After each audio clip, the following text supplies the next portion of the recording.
Hi, I'm Stewart Spinks and welcome to episode 133 of my podcast, Beekeeping Short and Sweet. I've been visiting the virtual National Honey Show this week, watching a few presentations, and was then inspired to have a bash at making some beeswax wraps.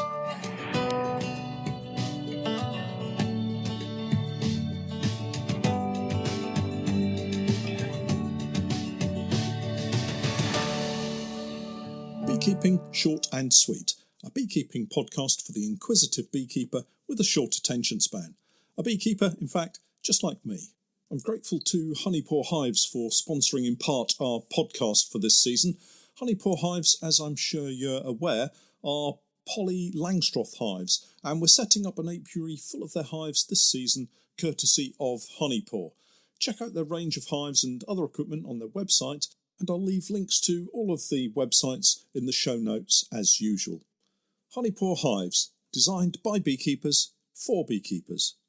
Welcome back to the podcast. It's been another very autumnal week, certainly as far as the weather has been concerned. We've had high winds and rain yet again. I know you wait with bated breath for my weather updates. Well, this week has been typically wet and windy again. I have noticed quite a lot of fairly large trees that have been blown over in the fields and down some of the country lanes that I've been driving around.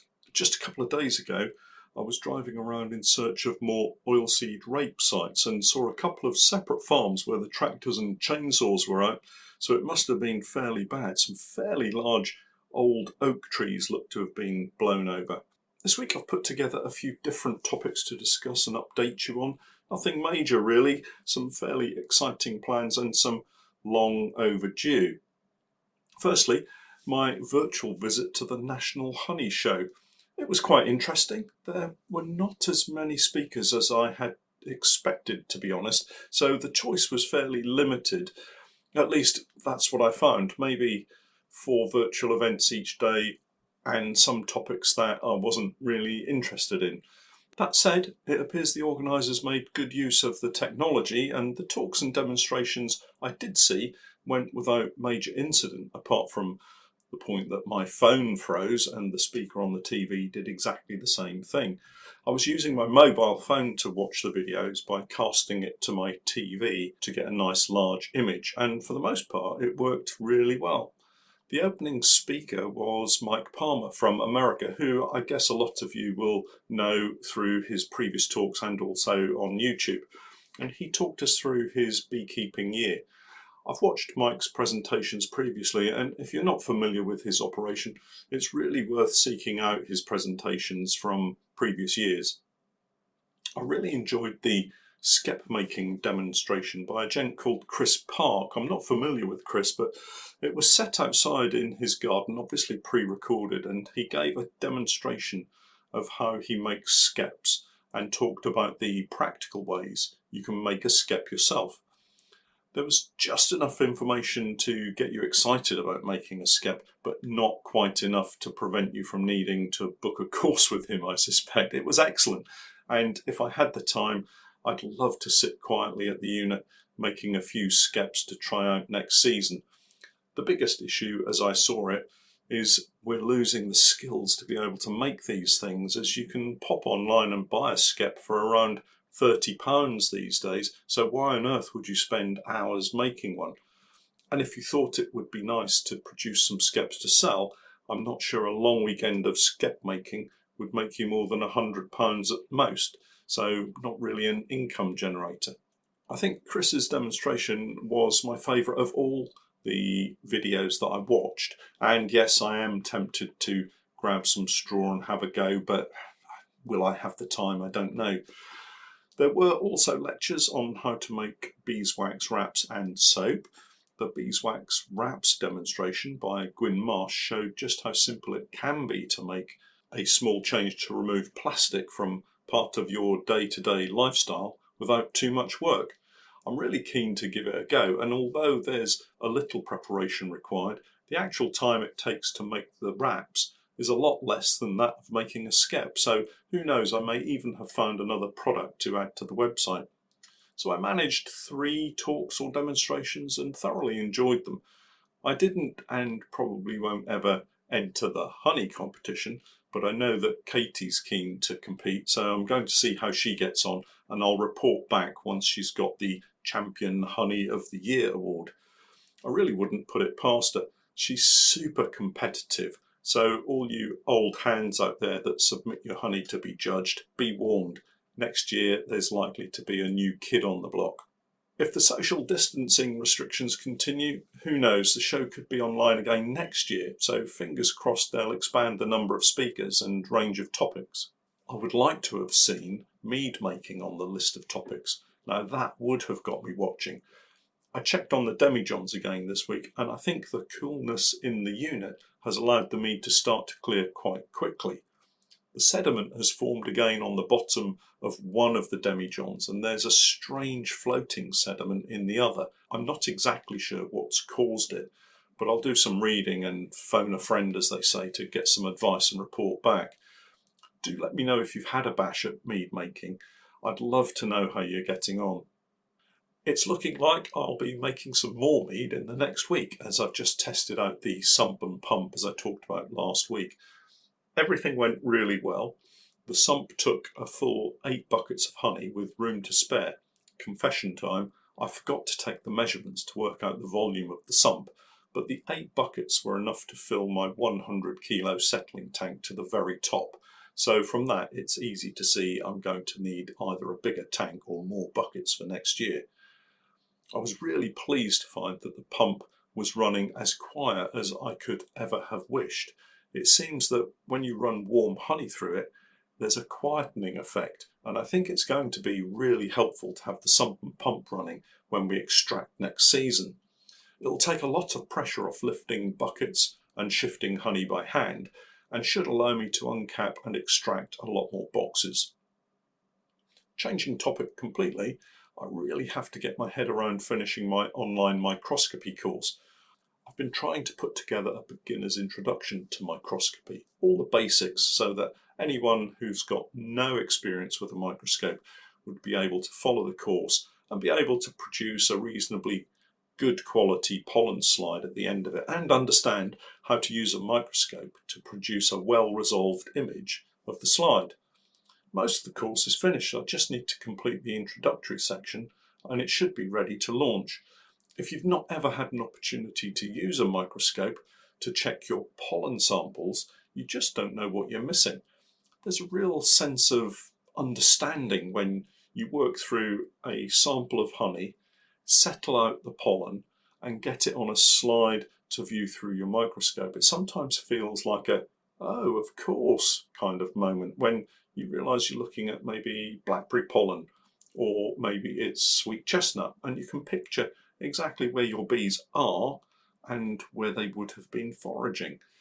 It's a real sense of satisfaction and allows you to say with confidence that your bees have been foraging on a specific plant.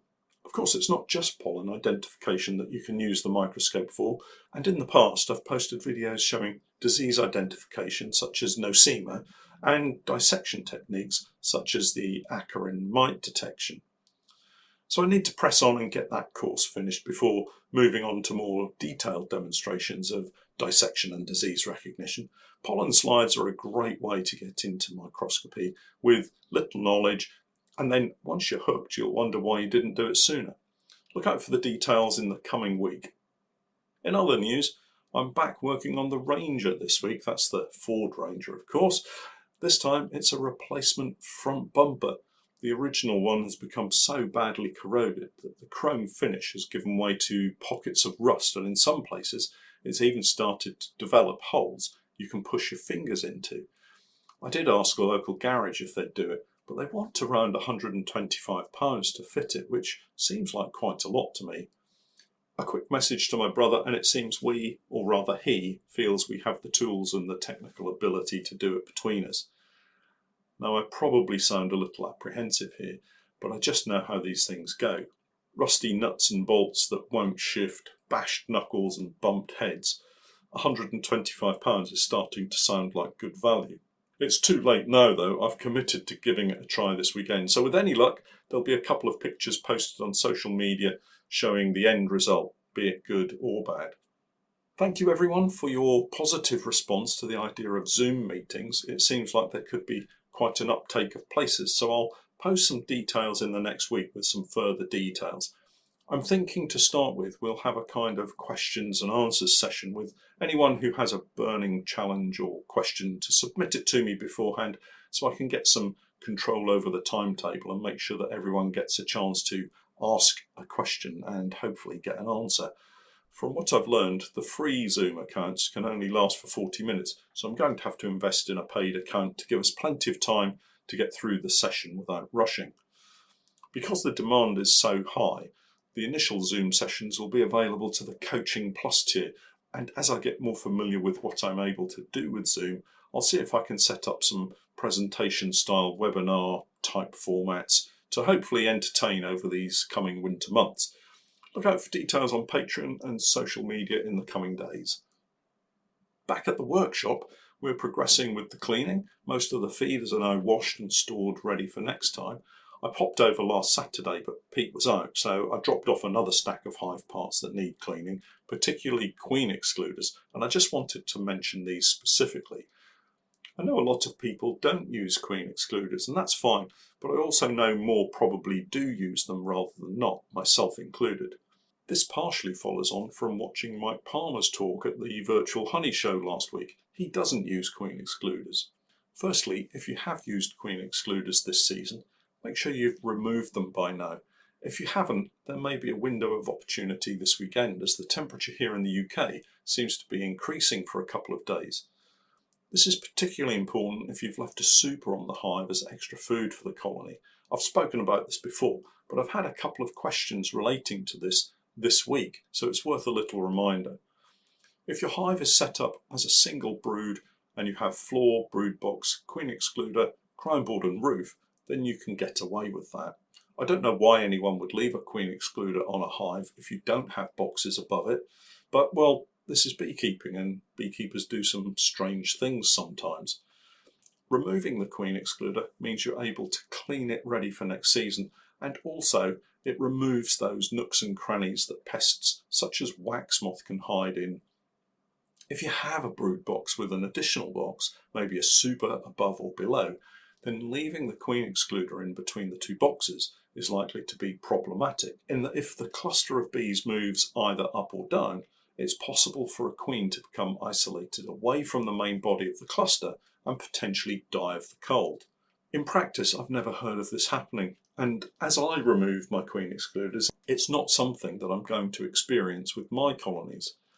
It may even be one of those beekeeping urban myths. Everyone has heard this happens, so the story gets passed around as fact, but when you ask that beekeeper if they've ever seen it themselves, they say no. It sounds like a plausible outcome, so why take the risk? Just thinking back to my earlier comments about Mike Palmer and his colonies that don't have queen excluders, I think this next season I'll set up an apiary in just the same way, with no queen excluders, and we'll see what happens. I just had a look at an online supplier of beehive parts, and a wired queen excluder retails on their site for £18. That's around $23 or more. If you've got an apiary of a dozen hives, that's a lot of money to spend on queen excluders alone. The more I think about it, the more I think it's worth a try. Of course, thousands of beekeepers here in the UK use queen excluders, and that makes me think they must be doing it for a reason. It'll be an interesting experiment, and one that I'll record on video to show, whatever the outcome.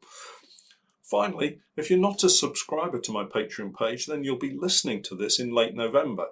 As a suggestion, and if you're struggling for ideas for a Christmas present, I want to ask for an annual subscription to my Patreon page. You'll be supporting my efforts to bring tips and techniques to beekeepers everywhere, and you'll gain access to all of my content, which you can then binge watch and binge listen to over the festive period ready for next year. Links to all the relevant information will, as usual, be in the podcast notes. But until next week, I'm Stewart Spinks, and that was Beekeeping Short and Sweet.